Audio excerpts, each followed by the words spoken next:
이 피렌체에서 중세 천년의 역사가 끝이 나고 이제 르네상스 시대, 창조 시대가 시작되었다는 것입니다. 딱 한 사람 때문입니다. 바로 이 사람 단테였습니다. 사랑이 속삭이는 대로 그 사랑을 읊조리면서 살아가는 사람. 여러분, 중세시대 사랑은 누가 하는 것일까요? 오직 신만이 하는 것입니다. 인간은 욕망할 뿐이었어요.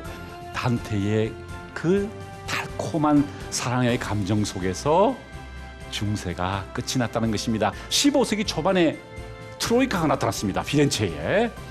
건축에는 브루넬레스키, 조각에는 도나텔로, 그리고 회화에는 마사초였습니다. 이 마사초가 어떤 인물이냐? 너무 위트가 넘치고요, 너무 인간적이에요. 낙원에서 추방되는 아담과 이브입니다. 중세 시대에 아담과 이브를 저렇게 그리잖아요. 그러면 화가는 잡혀가 죽습니다. 왜? 신성모독을 범한 거예요. 무엇을 주목한 거죠? 인간을 바라본 거예요. 인간의 시선을 긍정했다는 것입니다. 마사초의 그림을 정확하게 이해했던 사람이 있습니다.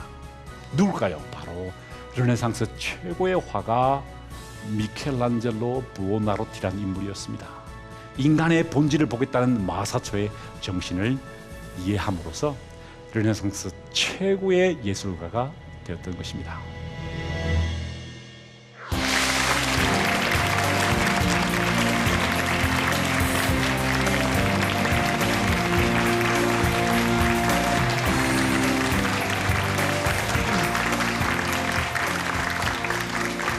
여러분 반갑습니다. 저는 여러분을 르네상스의 세계로 빛의 시대, 아름다움의 시대, 창조의 시대인 르네상스로 여러분을 모시고 갈 연세대학교의 김상근 교수입니다. 오늘 8번째 시간입니다. 저희들이 본격적으로 이제 르네상스 공부를 하고 있는데요. 제가 오늘 여러분들께 소개해드릴 도시는 바로 이 도시입니다. 르네상스가 탄생했던 르네상스의 고향 피렌체입니다. 이곳에서 1500년도에 중요한 사건이 일어나게 됩니다. 어떤 사건이냐면요, 흑사병이 이 도시를 강타했습니다. 원래 1348년도에 흑사병이 강타했다가 1500년에 다시 이 패스트균이 다시 이 도시를 공격했어요.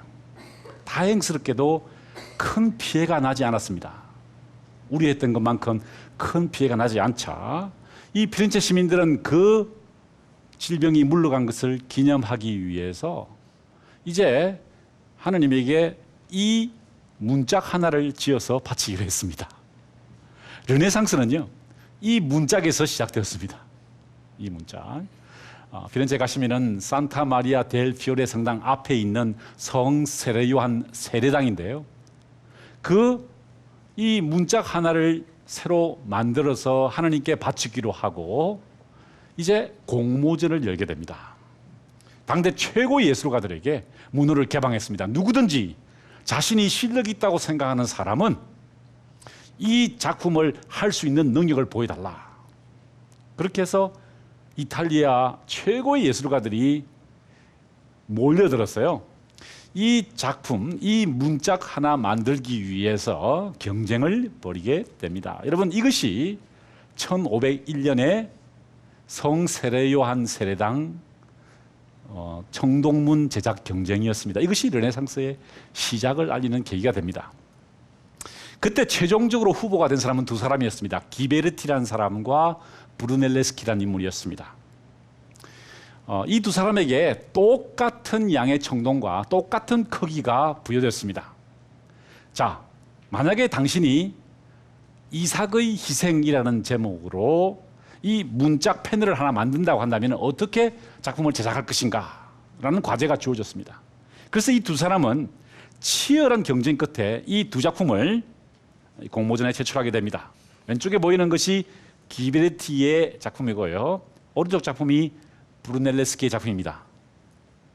여러분 어떻습니까? 만약에 여러분들이 심사위원장이라면 기베르티와 브루넬레스키 작품 중에서 어떤 것을 선택하시겠습니까? 선생님, 자 지금 마이크 들고 계신데요. 한번 심사평을 내려주시죠. 어떤 작품이 더 좋습니까?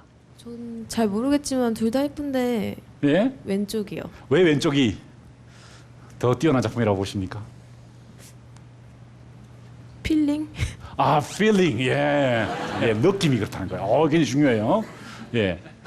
오른쪽은 좀 이렇게 화면이 너무 이렇게 집약돼 있다는 느낌이 들죠. 너무 좀 빽빽하게 들어가 있다는 느낌이 들고 기베레트는 조금 여유가 있다는 느낌이 듭니다. 하지만 원근법에 볼 때는 오히려 더 브룬elleschi 작품이 더 뛰어나게 보입니다. 그런데 재밌는 것은요, 기베르티가 이기게 됩니다. 경쟁에서. 그래서 이 사람이요, 그 이후에 21년간 이 문짝 하나만 만듭니다. 21년간 문짝 하나를 만들었습니다. 이것이 르네상스의 시작입니다. 여러분, 놀랍지 않으세요? 우리나라에서 이런 일이 일어날 수 있을까요? 세종문화회관 정문 문짝 하나 만드는데 21년 걸린다 그러면 어떻게 될까요? 그 피렌체 정부에서요, 이 한 사람에게 21년간 지원을 해준 겁니다. 21년간 이 작품을 하나 정말 탁월하게 만들어 봐라.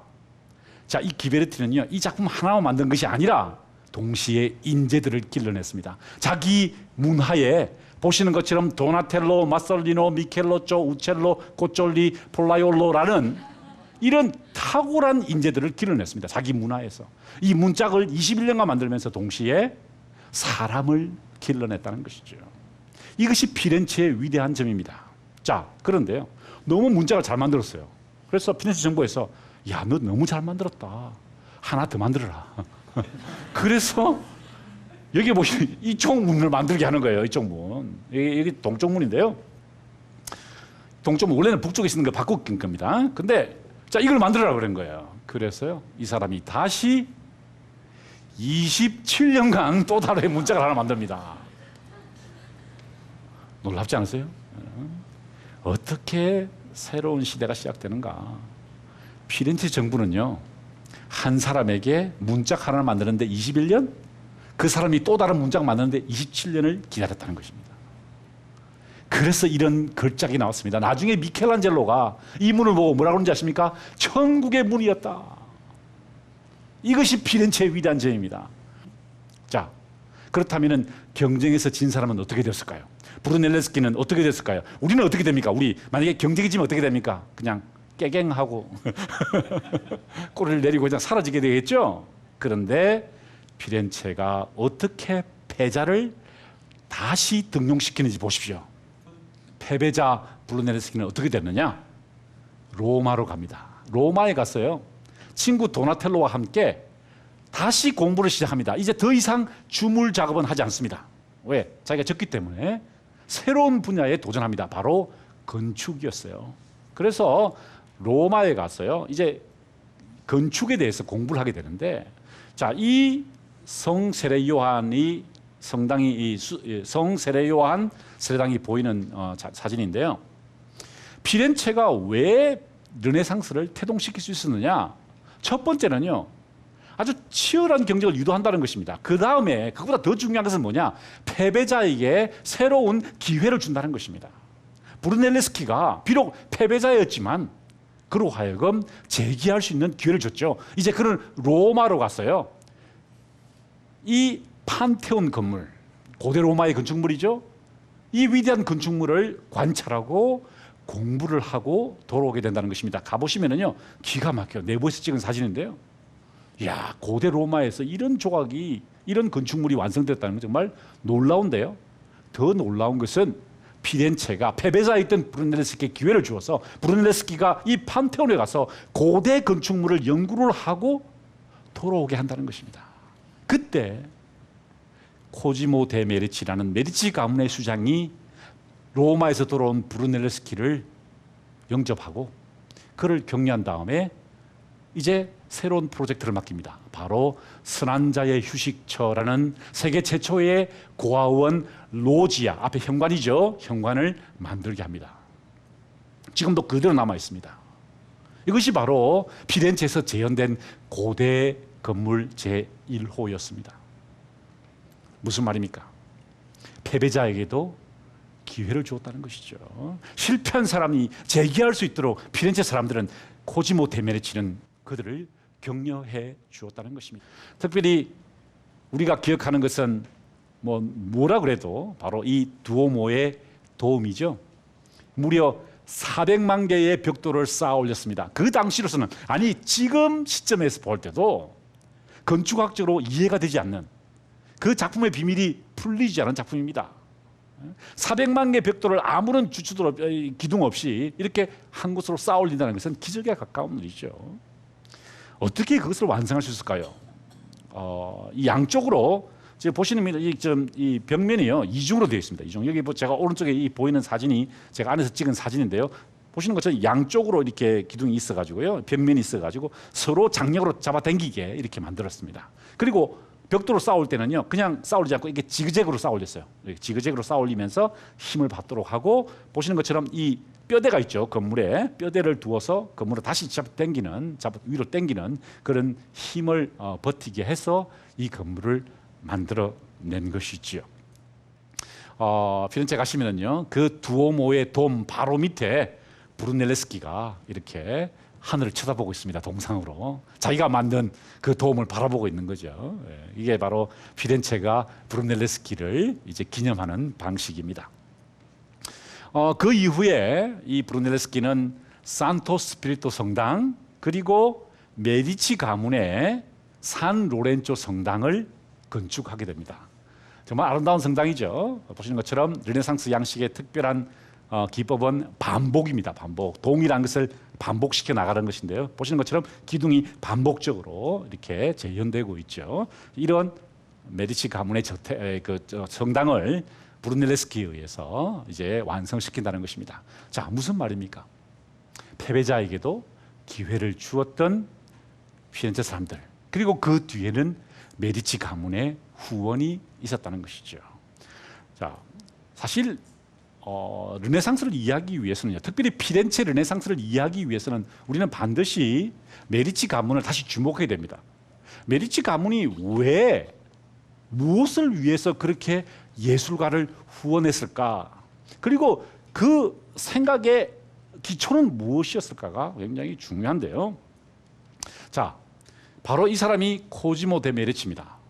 제가 이미 메디치 가문의 설명을 할 때 코지모 데 메디치의 위대한 점에 대해서는 설명을 드렸습니다. 이탈리아의 현자였고요, 15세기 최고의 이탈리아 지도자였습니다.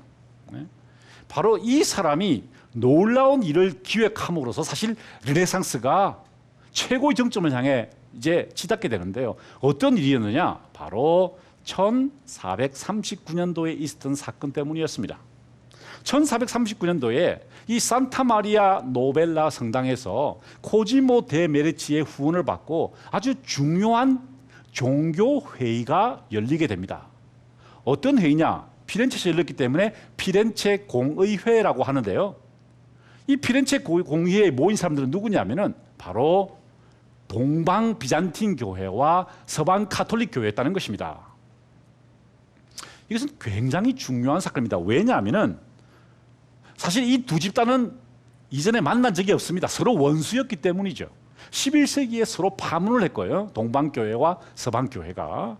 뿐만 아니라 4차 십자군 때는 이 로마 카톨릭 교회의 이 십자군들이 이슬람을 친 것이 아니라, 무슬림을 친 것이 아니라 누구를 치죠? 바로 동방 비잔틴 교회의 수도격인 콘스탄티노플을 치게 되죠. 그래서 전쟁까지 했던 사이입니다. 서로 원수였어요. 그들의 사상 체계는 완전히 달랐고 사용하는 언어도 완전히 달랐습니다. 한쪽은 그리스를 사용하고 다른 한쪽은 라틴어를 사용했죠. 이쪽에는 사제가 결혼을 하고 이쪽은 사제가 결혼을 못하게 했습니다. 자, 무엇보다도 사상의 차이가 현격했다는 것입니다. 이것이 바로 메디치 가문의 중요성입니다. 이것이 바로 코지모 데 메디치의 위대한 점이고요, 이 비밀이 바로 르네상스를 푸는 비결입니다. 무슨 말이냐? 자, 제가 여러분께 12세기, 3세기 중세 말기를 설명해 드릴 때 어떤 사상가가 그 시대를 주도했다 그랬죠? 바로 아리스토텔레스였습니다. 프랑스 파리 대학의 철학자는 아리스토텔레스였죠. 그런데 그 아리스토텔레스는 무엇을 주목한 사람일까요? 현상의 세계를 주목한 것입니다. 현상의 세계를. 자, 여러분, 우리 한번 아리스토텔레스로 사고해 볼까요? 제 몸무게가 몇 킬로일까요? 제 키는 몇 센치? 제 이 폭은 얼마고? 뭐 이런 것들 있죠. 현상의 세계, 눈에 보이는 것. 그것은 아리스토텔레스적인 세계입니다. 그 관찰이에요. 아리스토텔레스는 관찰을 중요시 여겼습니다. 그런데 동방 비잔틴 교회의 플라톤주의는 전혀 다른 생각을 가지고 있었어요. 뭐가 중요했느냐? 플라톤주의적 사고가 중요했다는 것입니다. 자, 여러분, 여기 물이 있다고 봅시다. 컵에 물이 있다고 봅시다. 자, 이걸 우리가 물이라고 그래요. 그런데 우리가 한강에 있는 물을 뭐라 그러죠? 한강 강물이라고 그러죠. 저 경포대 앞에 있는 바닷물을 보고 우리는 그걸 바닷물이라고 합니다. 그죠? 자, 여기 있는 컵의 물과 한강에 있는 물과 바닷가에 있는 물이 다 달라요. 색깔도 다르고 맛도 다르고 크기도 다르고 냄새도 다 다릅니다. 그런데 왜 우리는 그것을 물이라고 표현하죠? 우리 사고 속에 뭐가 있다는 거죠? 물의 원형이 존재한다는 것입니다. 물에 이데아가 존재한다는 것이에요. 원형이 존재한다는 것입니다. 초월적 사고가 중요한다는 것이죠. 플라톤의 바로 그 사상이 동방 비잔틴 교회의 핵심적인 사상이었다는 것입니다. 메디치 가문이 이 차이점을 주목한 것입니다. 새로운 시대가 열리기 위해서는, 새로운 창조의 시대가 열리기 위해서, 르네상스가 진짜 피렌체에서 꼽히기 위해서는 현상의 세계를 주목했던 아리스토텔레스주의에는 한계가 있다는 것입니다. 초월적인 사고가 필요하다는 것입니다. 보편적인 사고가 필요하다는 것이죠. 그래서 플라톤 사상이 필요했고요. 그래서 동방 비잔틴 제국의 대표단을 무려 700명을 자비를 들여서 초청하게 됩니다. 그때 이 피렌체 사람들이 처음으로 플라톤 사상의 전모를 이해하게 된 것입니다. 플라톤이요, 모두 43권의 책을 썼어요. 소크라테스의 변론, 크리톤, 파이돈, 향년, 국가, 법률 이런 책을 썼죠. 그런데 당시까지만 해도 유럽 사람들은요, 플라톤의 사상의 전모를 이해하지 못했습니다. 왜 그랬을까요? 플라톤의 전집을, 그리스로 된 전집을 가지고 있지 못했다는 거죠. 바로 이때 피렌체를 방문했던 사람들의 손에 뭐가 들려있었을까요? 바로 플라톤의 전집이 들려있었던 것입니다. 이 책이 피렌체의 메디치 가문에게 선물로 바쳐집니다. 자, 이 선물을, 플라톤의 전집을 마르실리오 피치노라는 당대 최고의 학자가 플라톤 아카데미에서 그것을 라틴어로 번역하게 됩니다. 그럼으로써 처음으로 유럽 지성사의 플라톤 사상의 전모가 이제 유럽에 소개되게 된 것이죠. 이것이 바로 르네상스의 최정점을 향해 달려가게 만드는 지적인 원동력이 되었다는 것입니다. 두 개의 사상 체계가 만났다는 것이죠. 충돌을 일으킨 것입니다. 그때 이 충돌의 와중에서 르네상스의 최고의 스타, 최고의 예술가, 최고의 조각가, 최고의 화가, 최고의 건축가가 탄생합니다. 누구죠? 미켈란젤로였던 것입니다. 바로 이 미켈란젤로가 메디치 가문의 양자로 입양되어 가지고요, 플라톤 철학을 배우게 된 것입니다. 여러분, 미켈란젤로를 일개 장인으로 생각하시는데요, 그렇지 않습니다. 미켈란젤로가 왜 위대한 예술가가 될 수 있었느냐? 그 뒤에 플라톤 철학이 있었다는 거죠. 그 뒤에 메디치 가문이 있었다고 제가 말씀드렸습니다. 그 뒤에 상이한 사상의 충돌이 있었다는 것입니다. 동질적인 것으로는 새로운 시대가 일어나지 않는다는 것이죠. 우리 사고 속에 우리가 지금까지 생각하지 않던 또 다른, 전혀 다른 생소한 그런 사상체계가 충돌할 때 우리 삶에서 변화가 일어나고요, 우리 문화가 새 시대를 맞게 됩니다. 네. 자, 여러분, 이 작품이 바로 아테네 학당입니다. 아테네 학당을 다시 말하면 플라톤 아카데미라는 뜻입니다. 네. 플라톤이 아카데미를 열었죠. 그것이 아테네 학당입니다.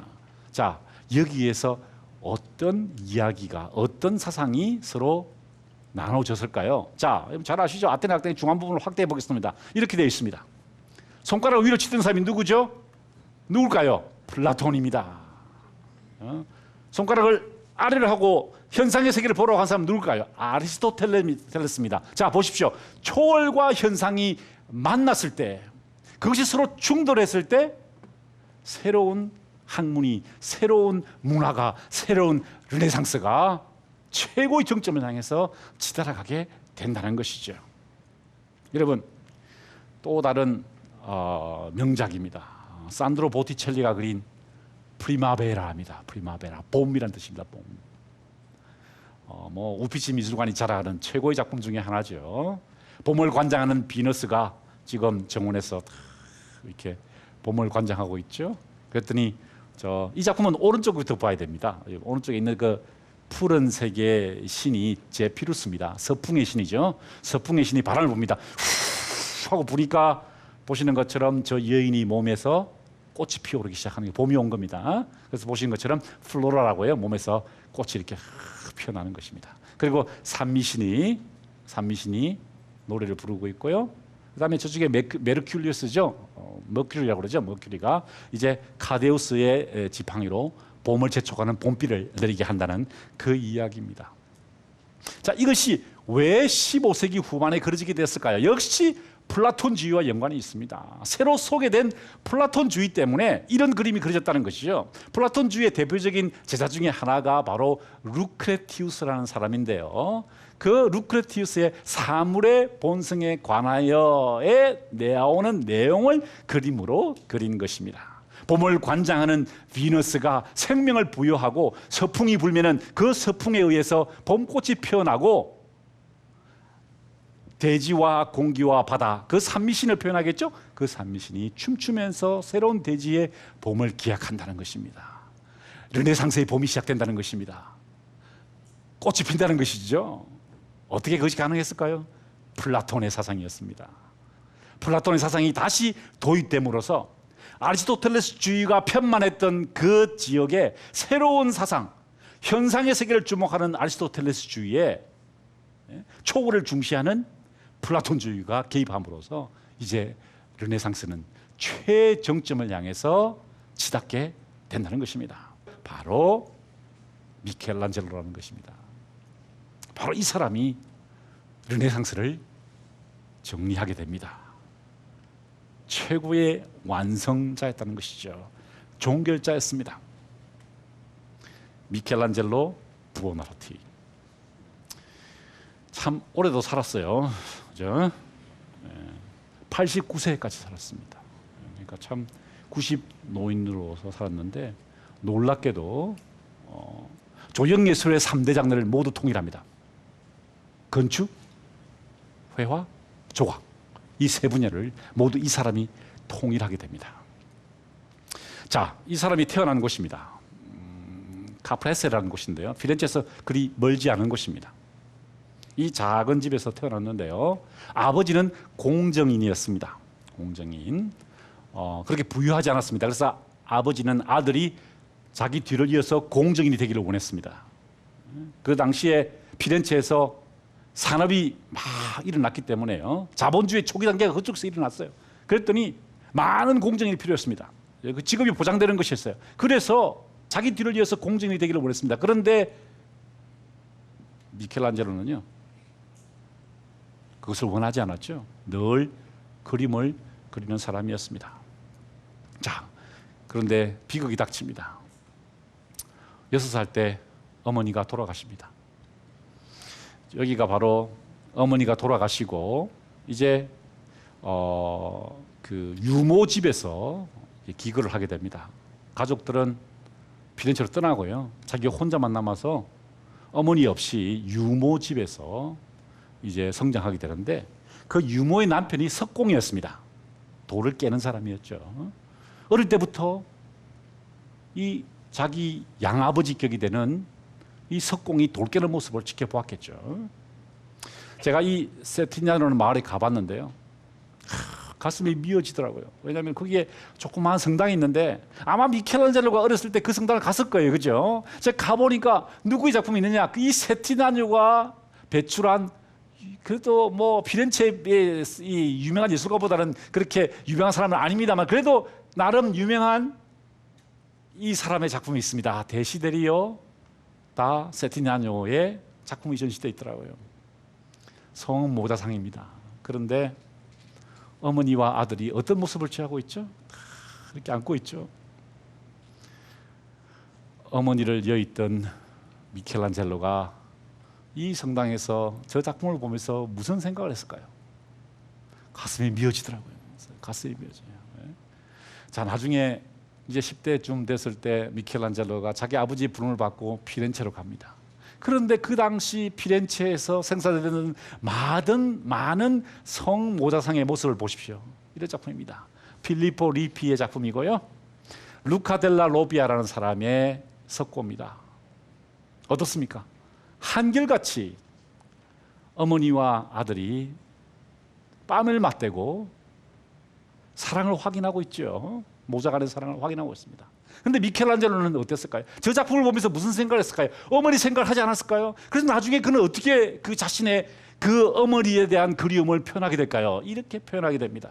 미켈란젤로가 10대 한 19살쯤 됐을 때 조각한 겁니다. 그때 여기 계단이 있기 때문에 계단의 성모라고 그럽니다. 지금 아기가 어머니 젖을 빨고 있는데요. 어머니가 시선을 어디에 두고 있습니까? 어떻게 할 거예요? 아기를 안고 있는데 아기를 봐야죠, 그죠? 근데 아기를 안 보고 위를 쳐다보고 있습니다.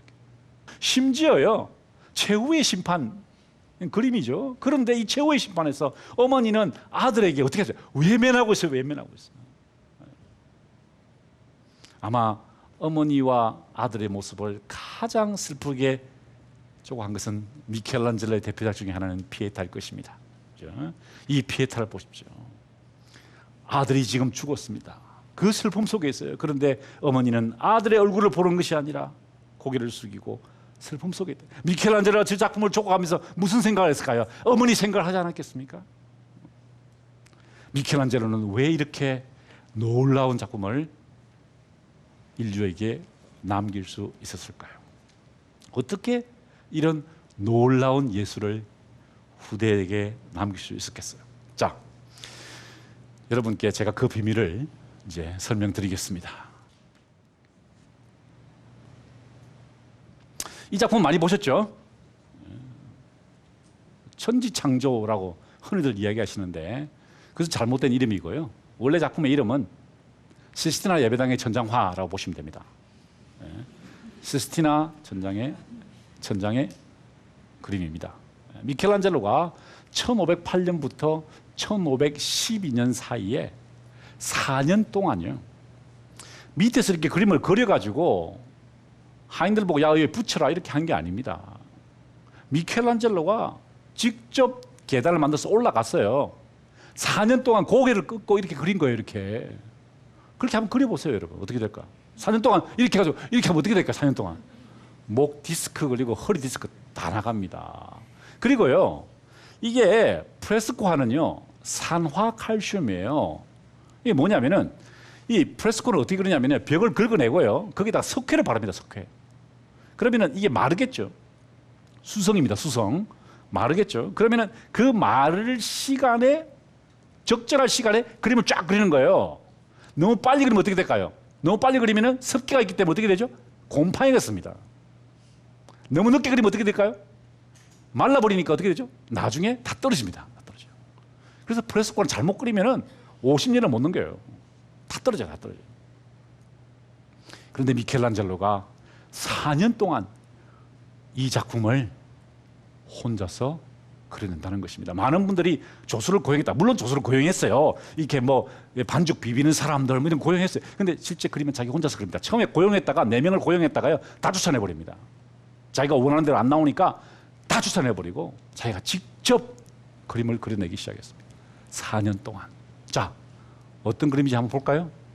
바로 이 그림입니다. 여러분, 이 그림을 보시면서 2번 놀라셔야 됩니다. 첫 번째 놀라셔야 될 이유는 인류가 그린 가장 위대한 그림이기 때문에 놀라셔야 돼요. 두 번째 놀라셔야 될 이유가 있습니다. 그것은 제가 저 사진을 찍었기 때문에 놀라셔야 됩니다.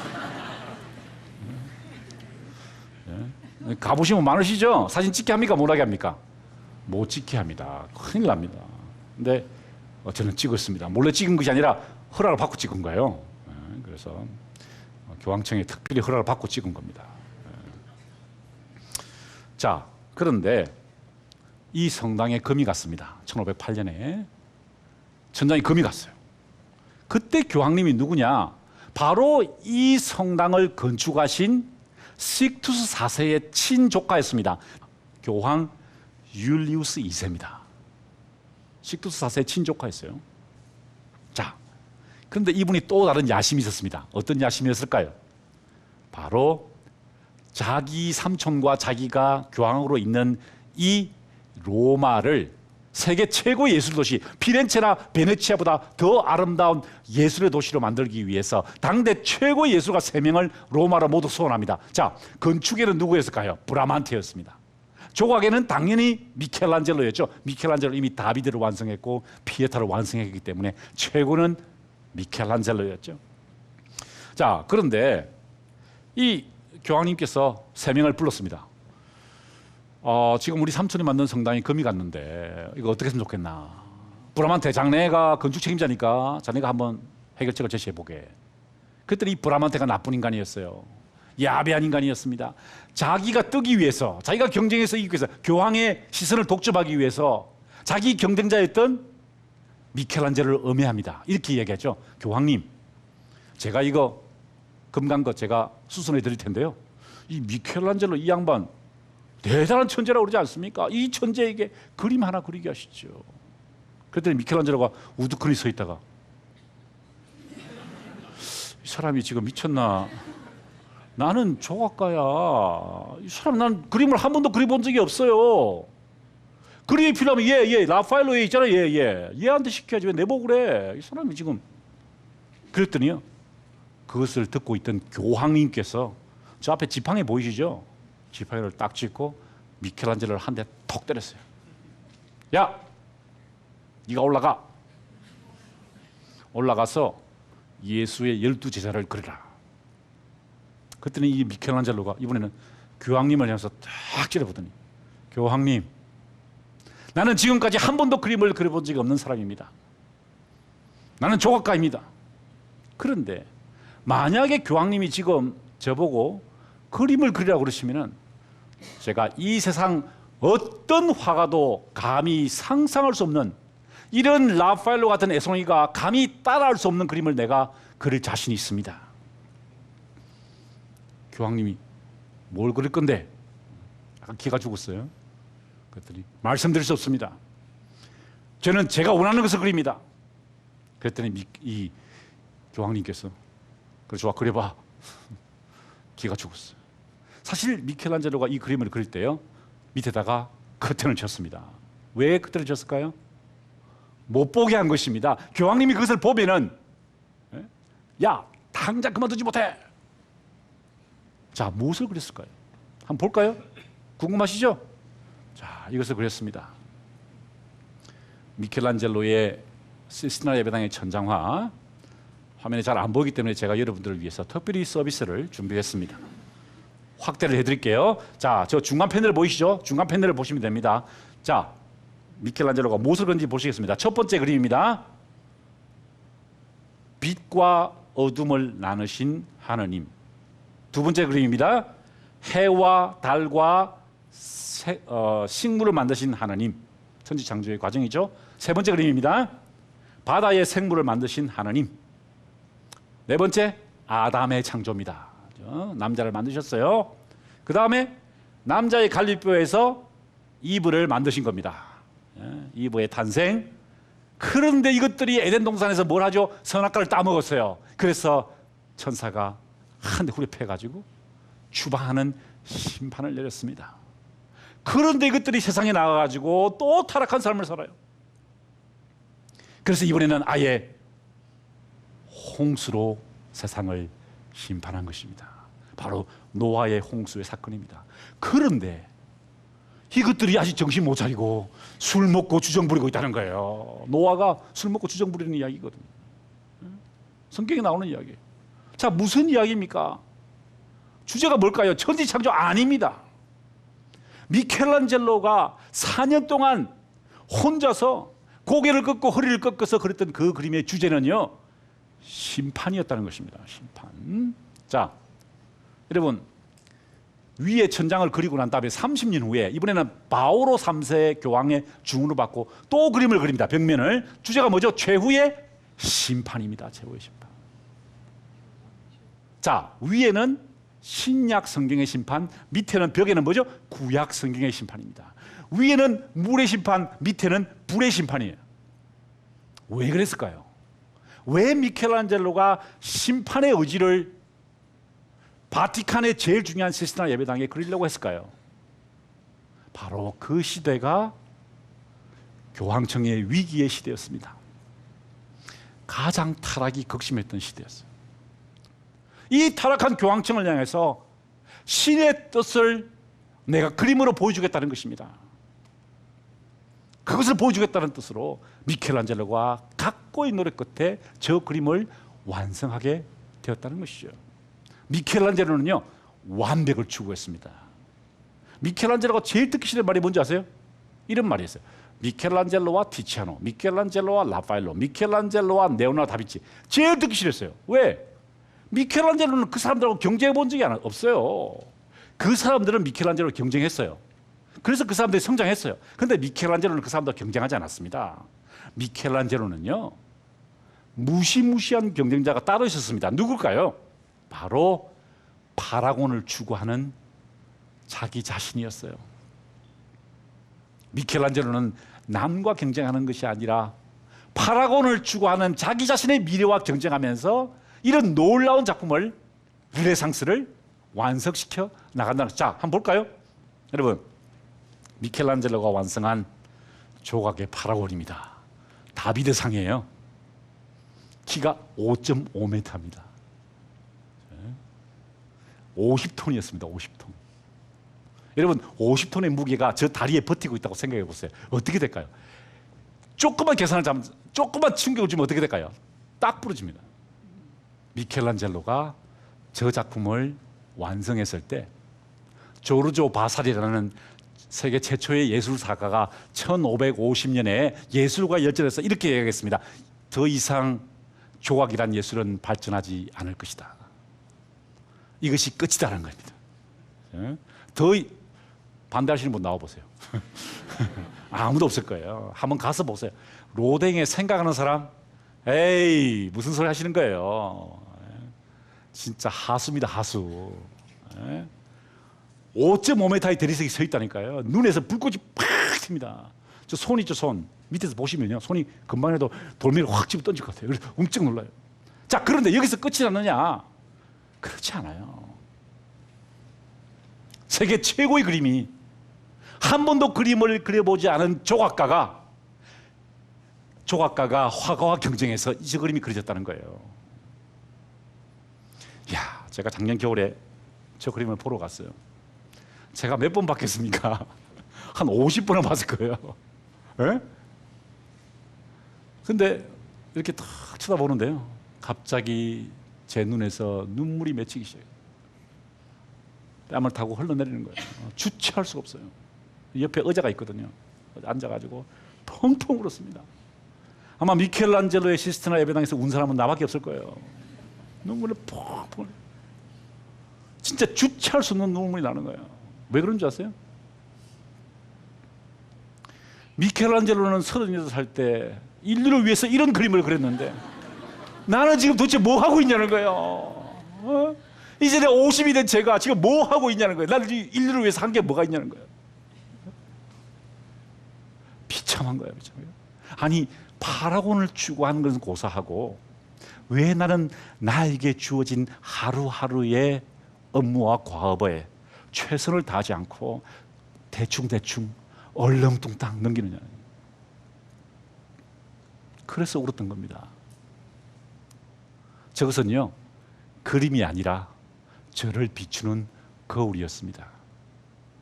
저의 모습을 비춰주는 거울이었어요. 거대한 거울이었습니다. 자, 여기서 끝이 났느냐? 그렇지 않습니다. 미켈란젤로가 몇 살 때 죽었다 그랬죠? 89세에 죽었어요. 어이구, 오래도 살았어요. 에?